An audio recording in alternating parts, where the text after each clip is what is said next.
thank you everyone for joining us for the latest in the Millennial Insight series online. We are pleased to be joined by our speaker, Chinmayee Ananth from Adriance. He's the Design Director and Experience and Strategic Transformation. I'm sure she's going to tell us a little bit more about herself and her company. Please use the chat box for questions as we are going along, and I'll put them to Chinmayee at the end, and we will certainly be sharing some follow-up materials afterwards. Chinmayee, over to you. Thank you very much for giving us your precious time. Thank you. Thank you, Mark.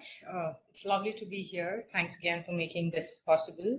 And a very good morning, good afternoon to all of people who've been joining us. I see largely from the UK region and all the way coming down to the APAC region. It's lovely to have everybody here. We start off very quickly. You have to please let me know if the slides are moving. Yes. My name is Chinmayee. I am based out of the Bangalore studio for Adriance Global. We are a strategic design services and construction services organization servicing our clients across the globe. With a very strong presence in the APAC region currently, with scattered presence in the UK, European, and the American regions. Along with delivering design jobs, we're also helping clients deliver some of their strategic transformations within the organization. A lot of it is to do with people, culture, behavior, and eventually community design within the work environments that we work with today.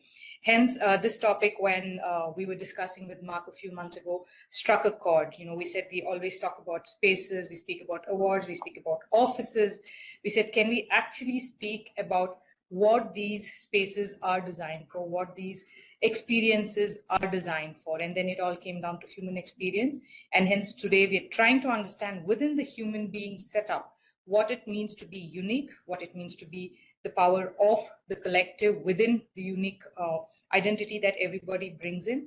All of you on the call today, in your individual capacity, in an organizational capacity, and in a community capacity, have done something that's been interesting, something that's helped you evolve as an individual and as a community member. Today, we try to understand what that very invisible, thin balance between uniqueness and collectivism is overall.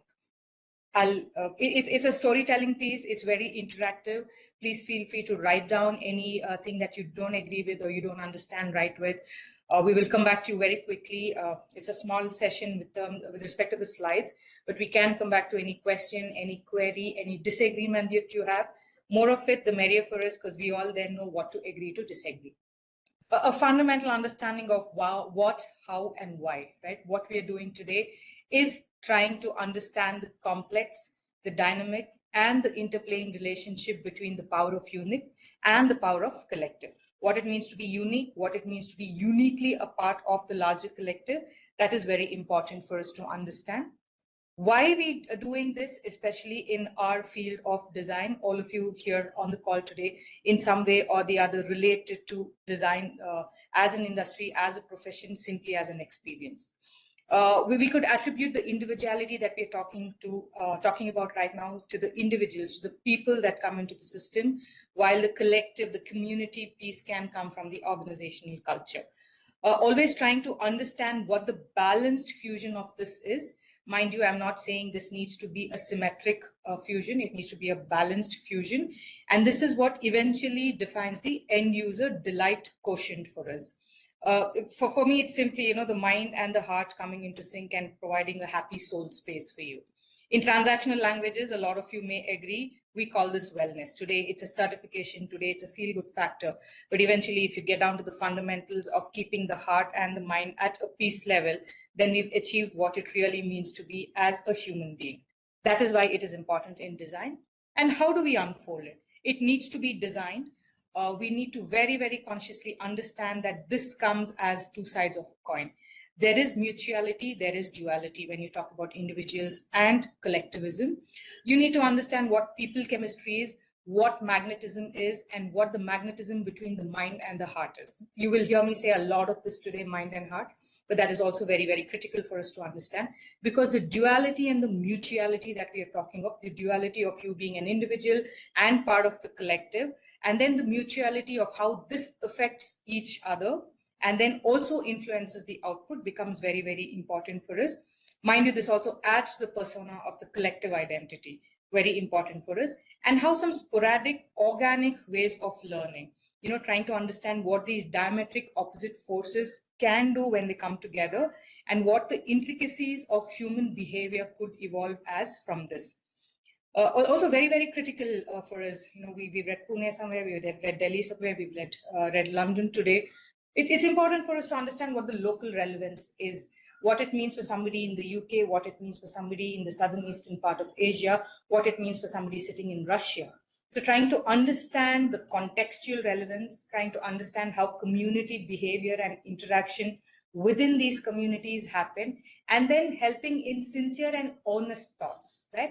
That can cement humankind as an interconnected and interspersed collective. That is what eventually we look at.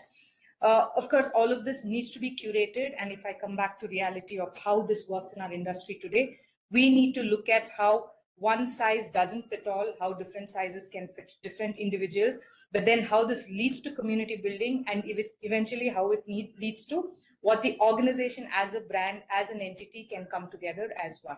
That is how we would like to unfold it. At the end of it, the takeaway for everybody should be two distinct features, right? You should be able to differentiate and appreciate the power of being individualistic and the power of being a part of the collective. We need to see how we can harness these individually and together. But what's also important for us as a second factor is to understand the hidden human potential through which we can curate solutions, through which we can morph solutions. And hence we know eventually when you're designing environments, you are looking at the true spirit of social communities.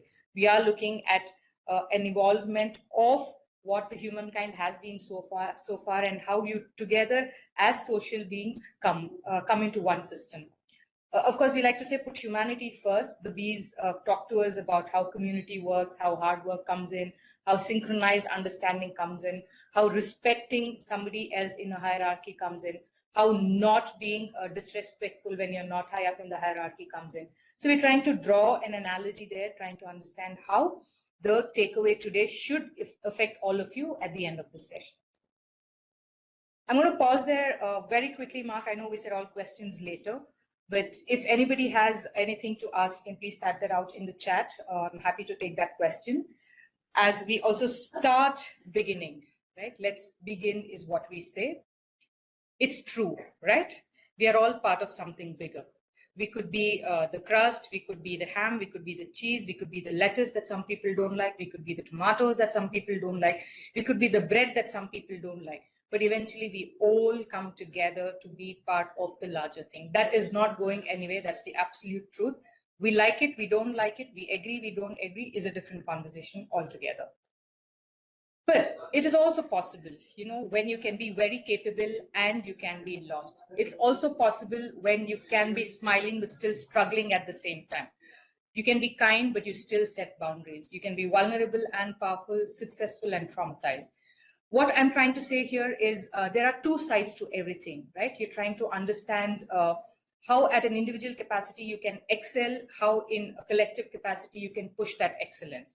We're also trying to then understand what it means to achieve what we want in life. And again, this is not restricted to what is professional excellence, how we want it to be. We always think setting a goal, achieving it, reaching to any destination through any journey that you always aspire to travel on is a straight line. In life, it actually is.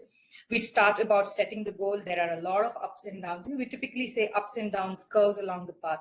But this is what it actually means. You fail a lot, you learn a lot, you are lost a lot, you're struggling a lot. Somewhere you're vulnerable, somewhere you're smiling, somewhere you're succeeding, someone is doing better than the other. But how can one influence the other in making sure this is achievable at the end? That is what we focus on. And hence, when we translate this into behaviors, when we translate this into what human beings are all about, we have to eventually respect the fact that emotions are not noises, especially emotions that are termed negative are not noise. They are not systems that can be independent of how we as social beings perform. They could be anger, they could be sadness, they could be fear, they could be desperation, they could be frustration, they could be angst. But then there's happiness, then there is surprise, then there's cheer, then there's sharing, then there's caring. I think this is a very, very critical image on the right-hand side we see. Emotions are data sending important signals.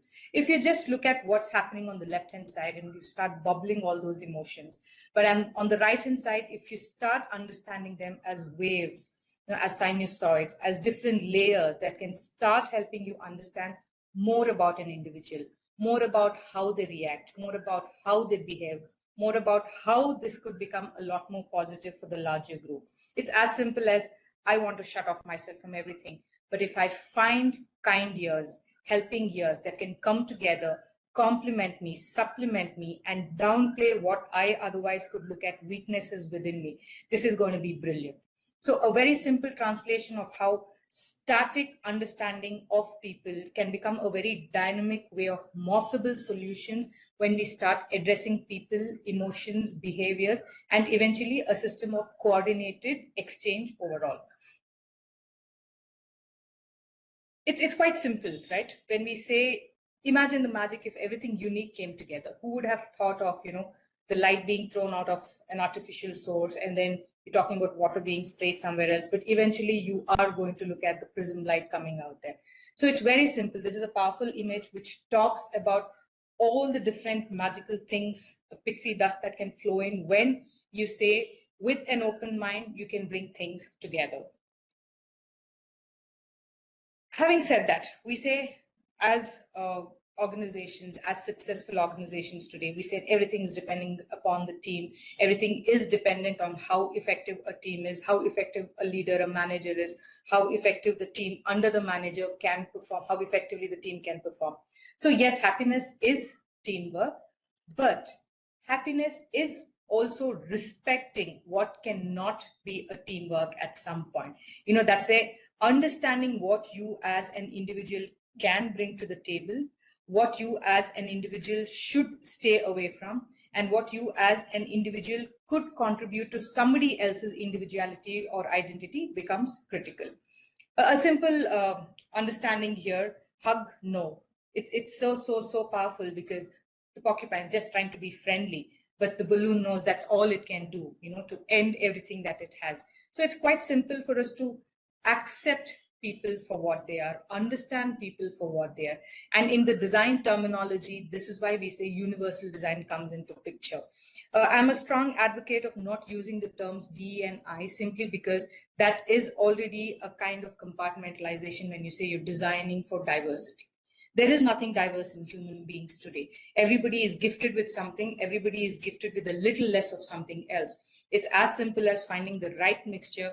Who has the thorns? Who has the air fill in them? How do you come together as a group? Who goes on top? Who goes as a supplement?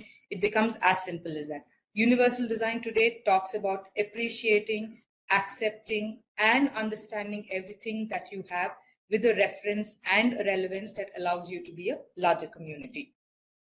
So what's the truth here? We're saying it's a fact you need to be an individual. It's a fact that teams work, communities work. But what does it mean to know the truth?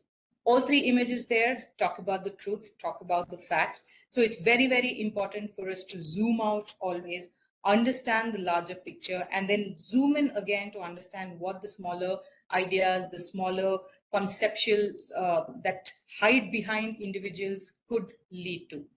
A very powerful illustration, again, you could look at it laterally, you could look at cross-sectionally, you could look at longitudinally, but eventually there are three different truths hidden within the same idea that every other individual is talking about from a different perspective. What does this tell us? Can we do all this individually and collectively? Can we all evolve and not spiral? Again, a simple way of showing what the arrow is. It's never a downward spiral. We all need to look at how we can evolve, how we can be more knowledgeable from each other. So trying to understand what it means to grow in a multi-directional idea, but also keep expanding as you grow, get into a more organic way of understanding things, and then collectively work becomes very, very important. Simple.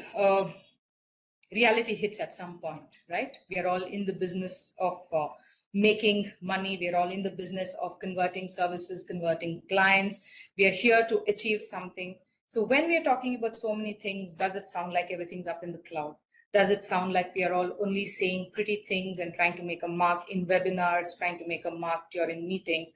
So let's go down to see if we as an organization today are really practicing what we preach with pretty images all over, right?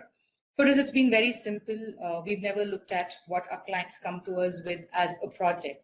It's always been an evolved understanding of the client as he or she can go to the next level.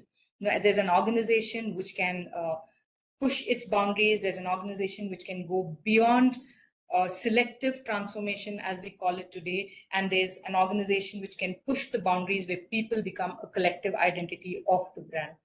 We, of course, do look at an emotional layer to it, a sensorial layer to it, a cognitive layer, and an experiential layer to it.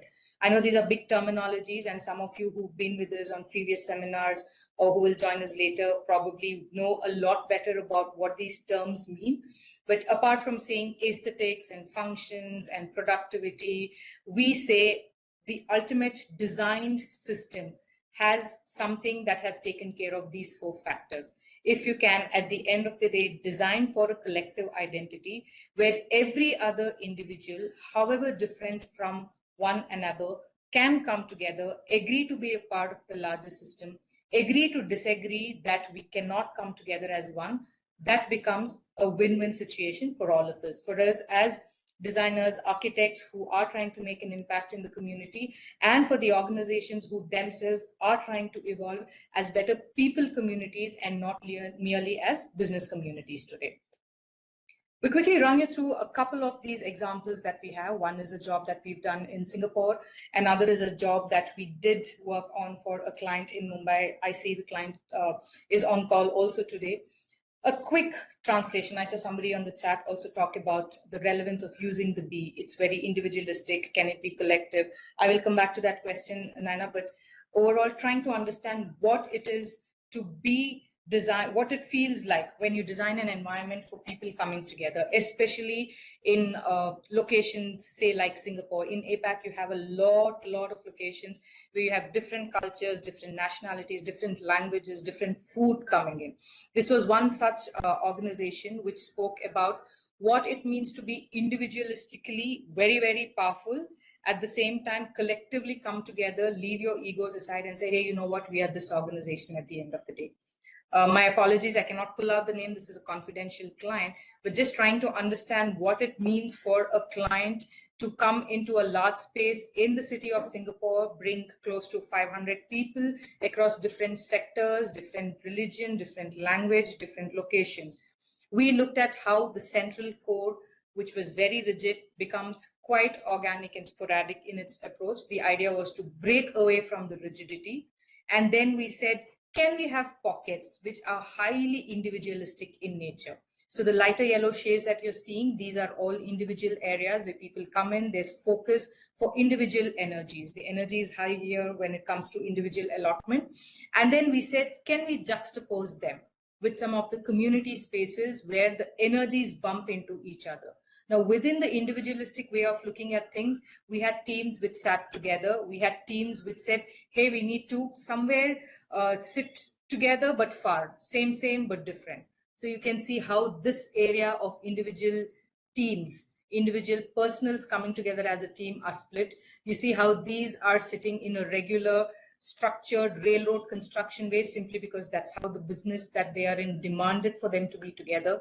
And then we had another set of team members within the same team, but segregated quite a little bit physically, visually, simply because within the business unit, they had two different kinds of looking at things.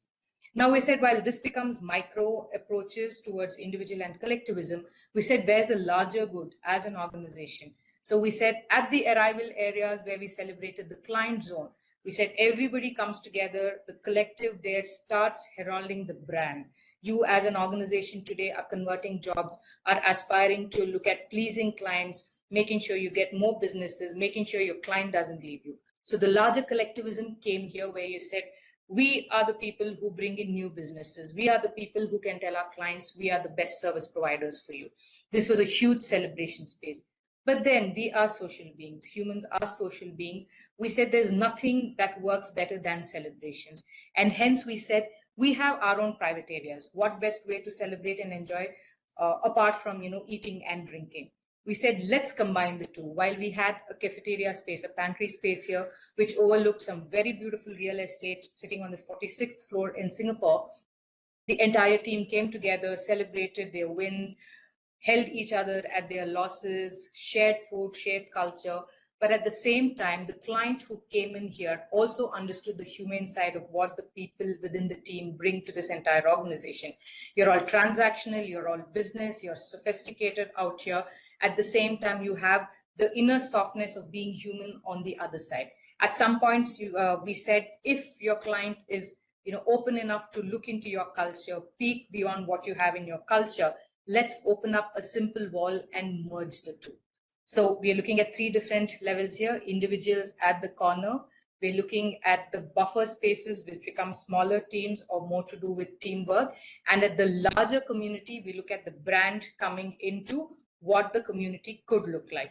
Now, this could be intrinsic because you want to be proud of your brand. It could also be extrinsic simply because you are going out and proclaiming out there to the client, to the world, that you are one entity. Socially, communally aligned, so we don't even talk about performances anywhere.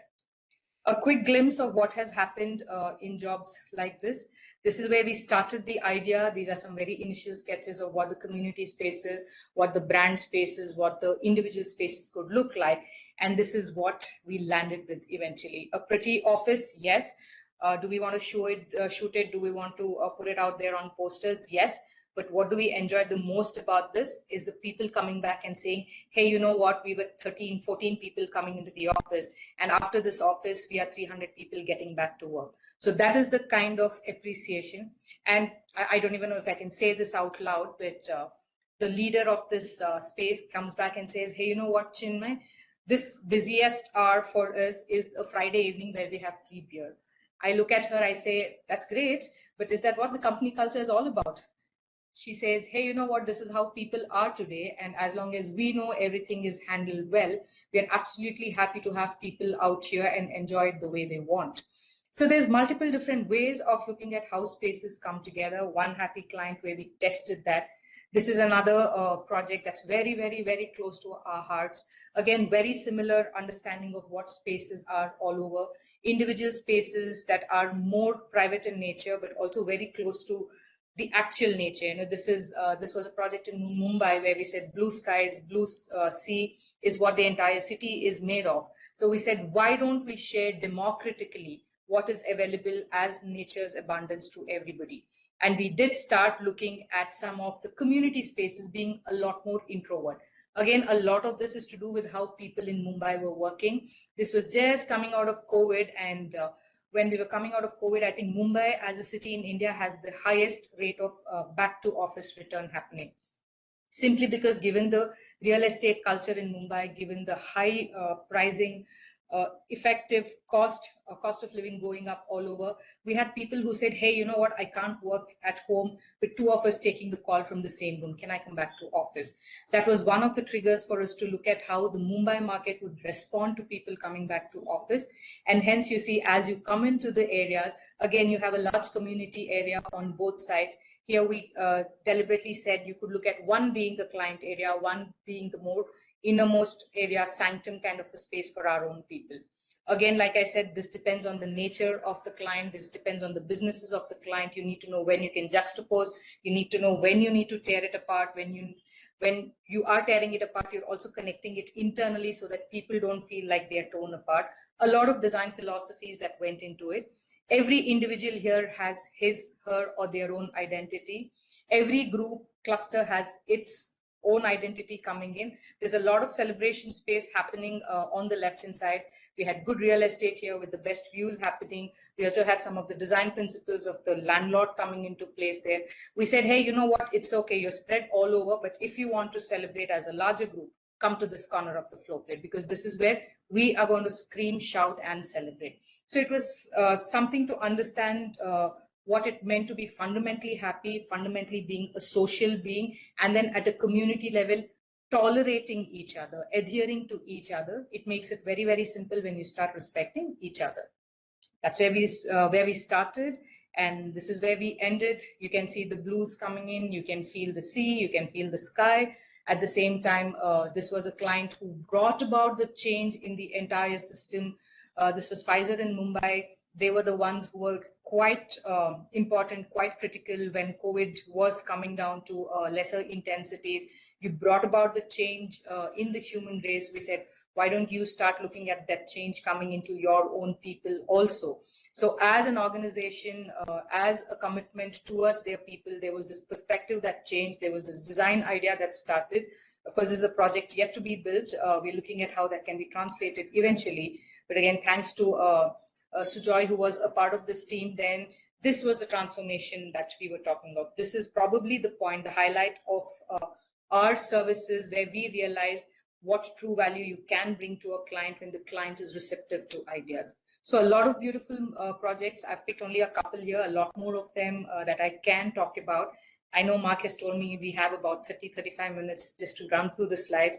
I want to keep these open as conversations for the others to come in. So as simple as how this can also be translated into design today, designing spaces.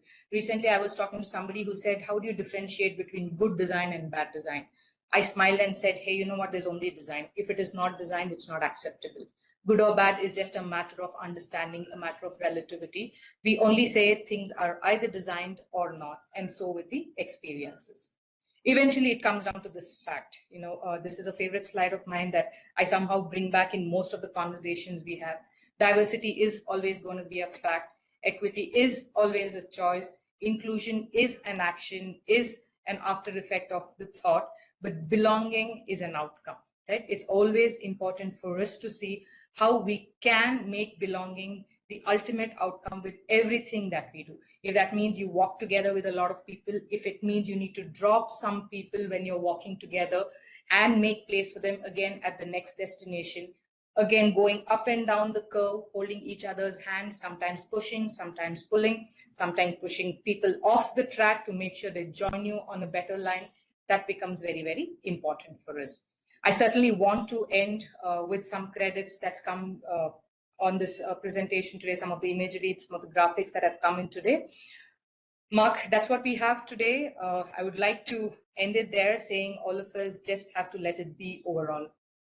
Great. Thank you very much. Kumar, I saw you raise your hand. We're unable to unmute you, but if you do have a question, please feel free to put it in the chat box. I have loved that, particularly that last slide. That one, that for me was so powerful. I've got a couple of questions for you. What are the biggest mistakes that companies make when they try to create a sense of community? The first on the list probably is one size fits all, right? You don't realize as a client that you are a community of people, that you are groups of individuals, and you're also groups of smaller groups. One size fits all, one solution fits all. For somebody, collaboration works. For somebody, isolation works. For somebody else, partial collaboration, partial isolation, and partial not coming into office works. So trying to understand the technology, everybody harps about technology, everybody talks about AI today, but not everybody in the human spectrum is comfortable using technology. So when we see a lot of these organizations today saying we are high on tech, we still don't have people coming back. The question is technology the feeding factor for people to come back? Are you looking at people who are going to be excited by the technology that you have? So I think, Mark, for me, it's going to be one size doesn't fit all. That's the first step that the clients need to take. And the second bit is also about the contextual relevance. An office for a client in Singapore is not going to be designed the same way that they have in Dubai, the same way that they have in the US, the same way that they have in Japan. And we've learned it from one of our very, very good old clients.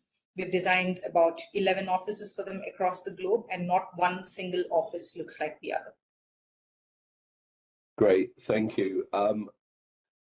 With this in mind, what you've got to have for me is the whole idea of a workplace strategy, and that it's before the design. At what point should that strategy be put in place on a project? Where do you call in someone like yourself as a workplace strategist on a workplace project?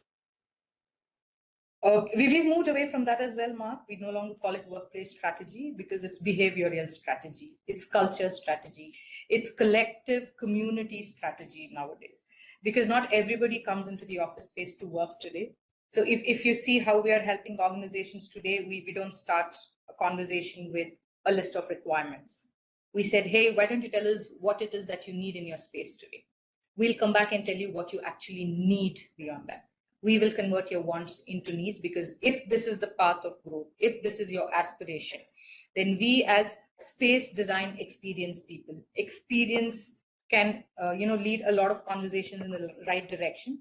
So today we base all our conversations on the end user delight. We don't say end users, we don't say clients, we don't say customers, right? It's anybody using that space, somebody who comes into that space every day, or a visitor who's probably visiting it for the first and the last time in their life.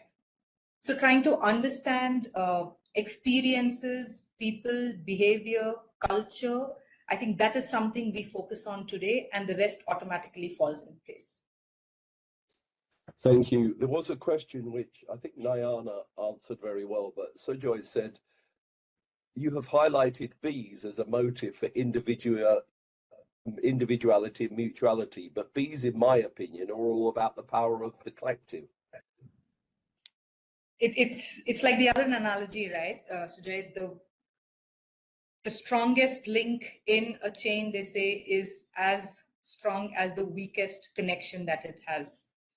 The bee is known as the collective, yes, and that's a very deliberate way of bringing in bees. I could have brought in caterpillars, I could have brought in butterflies. They thought of all of that, right? Metamorphosis, transformation. But the fact that the collective is only as strong as how the individuals work. And that's what I was saying. A queen bee is never questioned, right?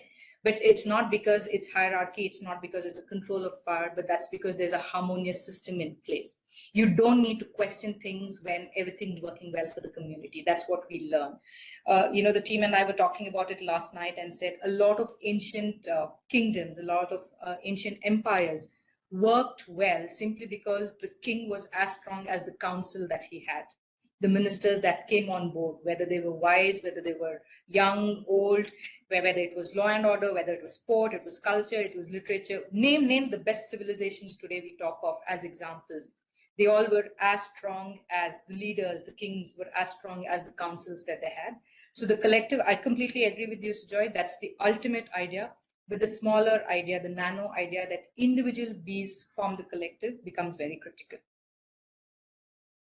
Yeah, I just love that analogy as well. And I will read, because Nayana did it very well. I think the reference about bees are about being individualistic within a collective. You can be a worker bee, queen bee, or a drone bee, yet contribute to the collective. So Nayana, she did a great job in that. Yes. So Liz, thank you for your question. If belonging is the desired outcome, which she agrees with, how do you measure it? How do you measure belonging? Is it possible? I would pick anybody random in the environment that we've designed, Mark, and typically ask them how they feel about getting into office the next morning, right? Are you going in because you need to be there, or are you going in because you would like to be there? It's as simple as that. Eventually, it's about how people can go about their business. Again, I don't say their tasks, their performances, or their work. It's going about their business in their most natural way of fulfilling it. Whether it's just to meet up with your colleague for a cup of coffee. Hey, I could go into office tomorrow and not work at all. I probably just need to meet somebody who's coming from another team. I'm probably just going there to entertain a leadership team that's coming. But the fact that nobody's questioning me about my productivity based on my absenteeism or presenteeism, I think that becomes very, very important. And again, Liz, you can let me know if I've answered your question. I'm happy to take a sub question if you have anything more there. Yeah, and Chinmayee, I think that's often, sometimes we get so technical with measuring everything. Sometimes it's just go and chat to a few people.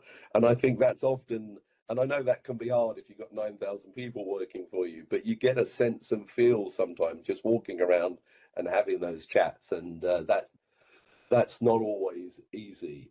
So John asks, thank you so much for sharing. How do you go about the cultural well-being and ensuring that the wellness of the humans are managed, maintained, and strengthened? Okay, there are two layers to this, John. Again, two sides of the coin, as I call it. One is the tangible layer. We can tell you we're going to give you the best oxygen levels, the most reduced CO2 levels, excellent temperature to work with, excellent lighting, whether it's natural or artificial to come in, excellent sound control. Because I always say this, somebody's music is somebody's noise, somebody's light is somebody else's darkness. So how do we make sure that the sensorial design aspect of it falls in place? It's a lot more tangible for me. The intangibles come from the behavior that we see as an outcome in spatial design. How well are you treating your own folk out in the community? For me, it's as simple as somebody not having to call up the manager and say, hey, you know what? I don't think I'll be able to come into office today. It's as simple as saying, hey, your work is done. And the manager saying, I don't care where you are, but I need this work to be done and you've done it. That's all I care about today. That for me is a factor of measure that can come in. If there's somebody who can very, very comfortably, without any inhibition, say, hey, I'm being myself. I have let it be simply because the organization lets me be. That I think is a measure of wellness that all of us can take back positively. Yeah, and it shows really how important just the management styles are to everyone's well-being. You know, that makes a huge difference. And I think Odulia just had a very similar question. Chinmayee, on a project, who typical from the company? What teams are from the company that you engage with to have these kind of discussions with? Strangely, Mark, the first people that we demand come on the table, first set of people are the people's team, right? I would say I probably don't need to talk to your CXO, CFO, CEOs, but can I speak to your CHRO, right? Can I please speak to your hiring team? What is it that they promise the candidates when they call them in for an interview? Can I have the exit team, the exit interview team coming on place here for us to understand? Can I talk to the team who plan the events, who plan the celebrations in the organization? So of late, we've seen a lot of shift. And again, thanks to COVID, right? This pandemic is what helped us understand what sincere conversations are all about. An iteration rate is not going to tell me how successful you are as an organization. But if I can have 10 people lined up, and if all 10 of them feel the same about the organization, then that's where the organization has done something right. So effectively having, of course, the business leader eventually needs to come in because that's where the money comes in for a project to be completed. But for the experience to be morphed, to be scaled, to be flexible in nature, I think the people's team become very, very critical. The operations team, and I don't mean the transactional, check the aircon, check the lighting system, but people who understand how many people are coming in, what is the kind of food we are serving, or how many number of coffee cups are we washing. Because what we often forget is that when we're designing for experience, there is another set of support staff that comes into the whole ecosystem.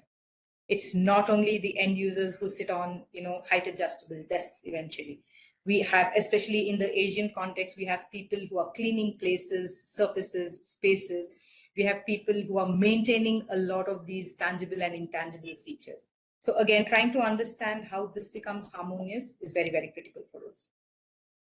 Yeah, I think that's important. Not every workplace is a desk, is it, or an office? That is, and I also love the idea that actually it's the people that manage the space. So a lot of the time, and I know Liz Kentish will agree with this, the facilities management team don't know about the project until it's often delivered, and that can be a huge challenge, can't it?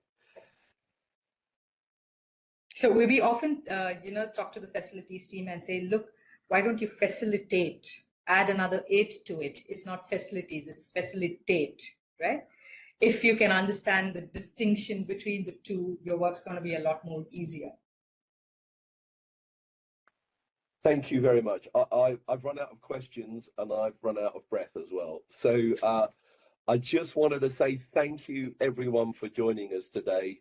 But my most important final words are a big thank you to Chinmayee for a really insightful talk and thought, and hopefully we'll be able to share some of the material with you. Thank you for your time, Chinmayee.